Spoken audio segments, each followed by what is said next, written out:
नमस्कार दोस्तों, ये है वायरल फैक्ट और इस वीडियो के अंदर दरअसल बात हो रही है सीपेक के बारे में। जी हाँ दोस्तों, यहाँ पे बात ये हो रही है कि नरेंद्र मोदी ने एक टीम बनाई है और वो खुद इस टीम को लीड कर रहे हैं और इस टीम का इंटेंशन क्या है? सीपेक को बर्बाद करना। अब दरअसल रियलिटी ये है कि सीपेक जो कई सालों से चल रहा है और तकरीबन होगा पाकिस्तानी रुपीस में अगर बात करें तो 40 से 45 बिलियन डॉलर का, और अगर भारत की बात करें तो भारत के अंदर हर साल 100 से 120 बिलियन डॉलर का इन्वेस्टमेंट आता है। अब कहाँ ये सीपेक जो सालों से चल रहा है और उसका तकरीबन जो पूरा बजट है वो पाकिस्तानी रुपीस में 40 से 45 बिलियन डॉलर का है, और एक तरफ भारत है जहाँ इतने बिलियन डॉलर का 100 से ज़्यादा बिलियन डॉलर का हर साल में इन्वेस्टमेंट आता है। जापान के अंदर, सऊदी अरेबिया से, यूएई से, अमेरिका से, यूरोपियन कंट्री से, कई सारे कंट्री से जो भारत के अंदर इन्वेस्टमेंट करने के लिए लाइन में खड़े हैं और चाइना उसमें सबसे आगे रहता है इन्वेस्टमेंट करने के लिए। लेकिन फिर भी पाकिस्तान को लगता है कि सीपेक बर्बाद करके भारत खुश हो जाएगा, जो कि एक रियलिटी नहीं है। लेकिन जब कभी भी पाकिस्तानी गवर्नमेंट पे किसी टाइप का प्रेशर आता है तो उस प्रेशर को लाइट करने के लिए या फिर उस प्रेशर को हटाने के लिए भारत पे ध्यान डाइवर्ट किया जाता है, और ये 1947 से लेके टैक्टिक अब तक चलती आ रही है। तो दोस्तों, इसी के साथ ये वीडियो शुरू करते हैं। जनरल साहब, आपकी तरफ आते हैं, आपकी एक्सपर्टीज़ भी हैं। जो मोस्ट इम्पॉर्टेंट बात थी कि सीपेक मुखालिफ सेल बनाया गया है और नरेंद्र मोदी खुद उसको देख रहे हैं। ये बताएं कि ये अमेरिका के साथ जो स्ट्रेटेजिक रिलेशन है भारत का, और फिर जो अमेरिका और चाइना का मामला है उसको लेके ये भारत कर रहा है, वो अमेरिका की ईमा पर चाइना की मुखालिफत में, या ये सिर्फ पाकिस्तान की मुखालिफत में भारत कर रहा है? जी, पहले तो अगर आप इजाज़त दें, निज़ामी साहब की बात को थोड़ा सा आगे बढ़ाऊं। मेरा ख्याल है कि ये दोनों साउथ एशिया के दोनों बड़े मुल्कों की लीडरशिप को चाहिए कि वो एक बात समझ लें कि हम इतने छोटे मुल्क नहीं हैं कि हम बिल्कुल पपेट के तौर पे इस्तेमाल हों बड़ी पावर्स के हाथों में, और हमें अपने अवाम की तरफ तवज्जो देनी चाहिए और आपस में मिल बैठ कर अपने फैसले करने चाहिए, अपने मसाइल हल करने चाहिए, बजाय इसके कि जो कंपनियां बना रही हैं हथियार वो हमें डिक्टेट करें, और जो मुल्क जिनका यहाँ पर इंटरेस्ट है वो हमें डिक्टेट करें कि हमें कैसे बिहेव करना है।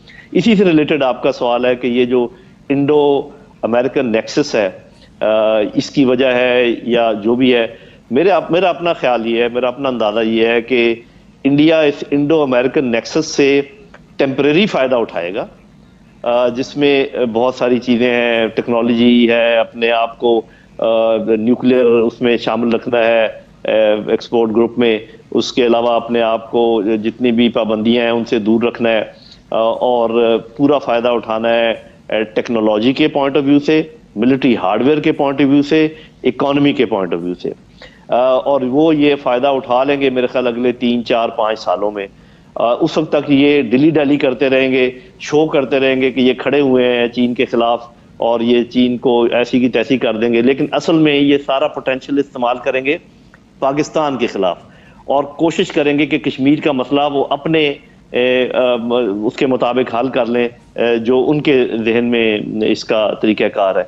ये मेरे ख्याल उनकी स्ट्रेटजी नज़र आती है, क्योंकि इंडिया मेरे ख्याल उनकी जो डीप स्टेट है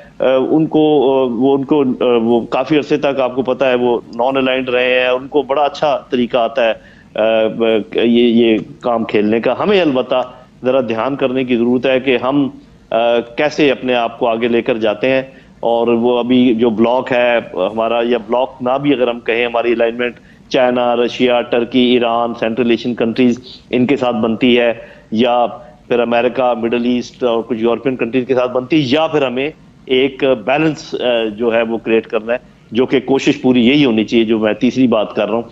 लेकिन मैं बिल्कुल ये समझता हूँ, इस बात का हामी हूँ कि हिंदुस्तान के साथ हमें खुल के बात करनी चाहिए कि आप फैसला करें कि क्या आपने और हमने कठपुतलियों की तरह रहना है, या अपने आप को असर्ट करके इस पूरे जो यहाँ पर 1.5 बिलियन लोग हैं इनको आगे लेकर जाना है। जी ठीक है, निज़ामी साहब, फात साहब से भी जान लेते हैं। फात साहब का बड़ा डिटेल सीपेक को लेके इनकी रिसर्च भी है। फात साहब, आप गवादर तक गए हैं, आपने सारा इसको देखा है। ये जो सीपेक की सिग्निफिकेंस तो ऑब्वियसली है, लेकिन क्योंकि आपने इसको बड़ा क्लोजली ऑब्जर्व भी किया है, आप इस सारे स्ट्रक्चर को भी समझ रहे हैं, आपकी नज़र में ये सीपेक मुखालिफ सेल बनाना, इसका बेसिक पर्पस क्या है? वही जो जनरल साहब बात कर रहे हैं या कुछ और है?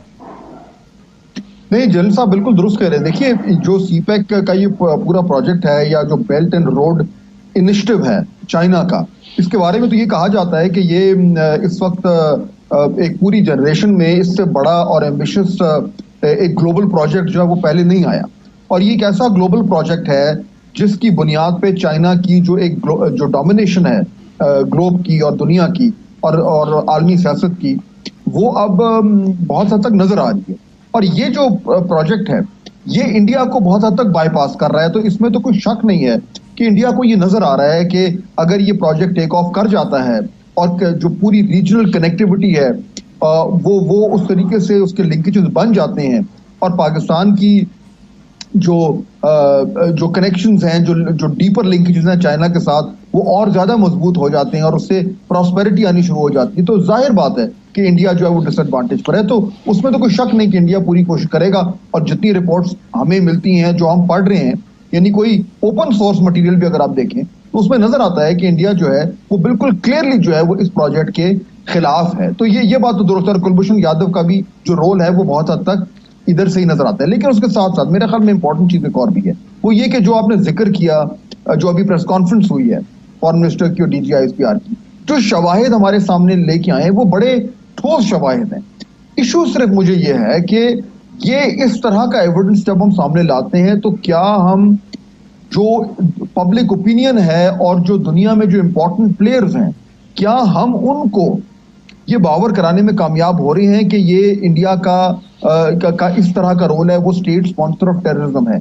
और अगर ऐसा करने में हमें मुश्किल हो रही है तो मेरे ख्याल में फिर हमारा फोकस इस तरफ बिल्कुल क्लियर होना चाहिए कि हमारी जो स्ट्रेटेजिक कम्युनिकेशन है स्टेट के लेवल पे, उसमें प्रॉब्लम है, उसमें कमजोरी है, उसमें झोल है। और हमारा जो एक स्टेट सेटअप है वो उस तरीके से अपनी पॉलिसीज को दुनिया में प्रोजेक्ट करने में नाकाम हो रहा है।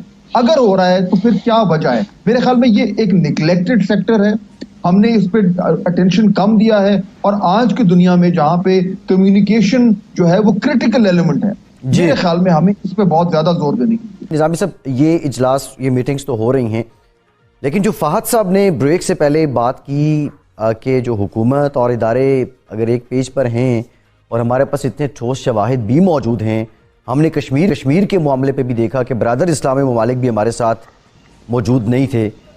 क्या रीज़न है कि हम इस नैरेटिव को बिल्ड करके दीगर ममालिक को साथ क्यों नहीं मिला पा रहे? इसमें कुछ हमारी अपनी भी कमज़ोरियाँ हैं। जिस तरह FATF को जिस तरीके से हमने हैंडल किया, MS हैंडल किया, उससे यानी वो मामला जो हैं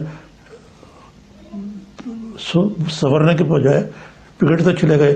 और अब इस चीज़ पर ही हम इत्तेफाक करते हैं कि यार हमें चले, उन्होंने ब्लैक लिस्ट तो नहीं कर दिया, ग्रे लिस्ट पे ही रखा हुआ है। ये हमारी खारजा पॉलिसी की नाकामी है। शाह महमूद कुरैशी की तकरीरें जो हैं लच्छेदार, वो आप सुन लें जितनी मर्जी, बाकी भी हमारे जो रहनुमा है वो बात जो करते रहते हैं, लेकिन जो गोल पोस्ट है वो हमने बड़ी बुरी तरीके से मिस किए। और अब भी हमें स्ट्रेटेजिकली चाइना जो है वो ग्रे लिस्ट में नहीं डालना चाहता, लेकिन जो अहदाफ थे उसके तकमील में हमने बहुत सुस्ती दिखाई है। जी जनरल साहब, सेम क्वेश्चन टू यू। कमज़ोरी कहाँ पे है? जब हमारे पास शवाहिद भी हैं, हम एक दुनिया के सामने रखना भी चाह रहे हैं कि भारत टेरर फाइनेंसिंग करता है, प्रॉक्सी वार करता है, लेकिन विद ड्यू रिस्पेक्ट हम देखते हैं कि बहुत से ममालिक, बरादर ममालिक भी हमारे साथ नहीं आ पाते हैं। कमी कहाँ पे रह जाती है? जी, मेरा ख्याल है कि ये तो हमें, मेरा ख्याल इसमें दूसरी राय नहीं होगी कि बेसिकली पूरी दुनिया जो है, तमाम ममालिक जो हैं अपना इंटरेस्ट परसू करते हैं।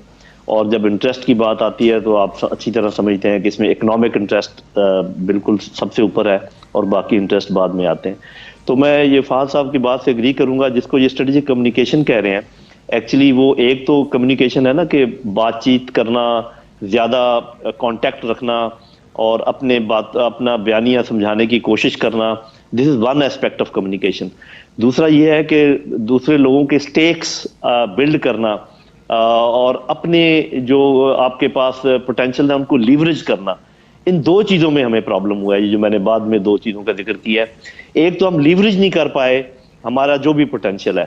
फॉर एग्जांपल एक छोटे सा एग्जांपल दूं कि हमने अफगानिस्तान के सिलसिले में कितनी मदद की है जान फशानी के साथ, کہ افغان طالبان جو ہیں وہ بات چیت کی میز پر آئے امریکنز کے ساتھ، اور اس میں کامیابی بھی ہوئی ہے۔ اس کے بدلے میں ہمیں کیا ملا؟ کیا ہم یہ ڈیمانڈ نہیں کر سکتے تھے کہ آپ کشمیر میں کم از کم ظلم بند کروا دیجئے؟ یہ مسئلہ تو بعد میں حل ہوتا رہے گا، یہ دیکھی جائے گی، لیکن کم از کم آپ یہ اس طریقے سے کر لیں۔ اسی طریقے سے اور بہت ساری چیزیں ہیں، یہ جو ہم بیلنس آؤٹ کر سکتے تھے between middle east and Iran, اس میں ہم نے کچھ لیوریج نہیں کیا، جس کی وجہ سے جو بھی ناراض ہو جاتا ہے پھر ہم اس کی منت سماجت پر آ جاتے ہیں۔ ہمارا ایٹیچیوڈ جو ہے، کیونکہ یہ اب یاد رکھیں کہ دنیا میں کوئی آپ کی عزت اس سے زیادہ نہیں کرتا جتنی کی عزت آپ اپنی خود کرتے ہیں جی۔ تو جب آپ ہر جگہ آپ اپیزمنٹ کی پالیسی ہو، ہر جگہ آپ گڈ بوائے بننے کی کوشش کریں، کہیں پر کھڑے نہ ہو، تو پھر ایسے ہی ہوتا ہے۔ دیکھیں بات یہ ہے کہ ہمیں جو ایک دو چیزیں ذہن میں رکھنی چاہیے۔ جو بہت برے ملک تھے دو بقول امریکنز کے، یہ ایران اور نارتھ کوریا، اس پہ وہ حملہ نہیں کر پائے۔